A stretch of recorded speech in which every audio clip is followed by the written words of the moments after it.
আসসালামু আলাইকুম প্রিয় দর্শক এন্ড সাবস্ক্রাইবার, আপনারা কেমন আছেন? আশা করি সবাই ভালো আছেন।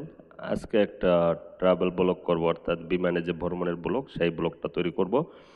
এবং আমি আজকে বিমানের সর্বনিম্ন ক্লাস অর্থাৎ ইকোনমিক ক্লাসে ভ্রমণ করতেছি এবং ইকোনমিক ক্লাসে কী ধরনের খাবার দাবার দেওয়া হয় সেগুলোই আমি আপনাদের আজকে দেখাবো এই ব্লগের মাধ্যমে, সাথেই থাকুন।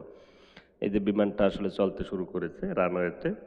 বিমানটা চলতে চলতে একটা সময় সে টেক অফ করবে। টেক অফ করার পর কিছুক্ষণ পরে যখন একদম উপরে উঠে যাবে, অর্থাৎ সে যে লাইন দিয়ে যেতে চায় 30,000, 33,000, 35,000 ফিট উপর দিয়ে, সেখানে ওঠার পরে চলা শুরু করার পরে কিছুক্ষণ পরে খাবার নিয়ে আসবে। তবে আমাদের সামনে একটু পরেই খাবারটা হাজির হয়ে যাবে।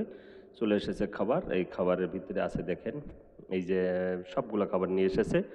এখানে আছে, এটা হচ্ছে যে ফ্রাইড রাইস, তারপরেরটা আছে যাইয়া পাশে আছে যাইয়া লাহাম অর্থাৎ দুম্বার গোস্ত, তারপরে চিজ সস, এই দুটাই আছে। তারপরে আছে যাইয়া এটা হচ্ছে একটা সফট বন অর্থাৎ রুটি, এবং এগুলো কিন্তু খুবই সুস্বাদু এবং গরম, ঠান্ডা কোনো খাবার নাই, বাসি কোনো খাবার নেই।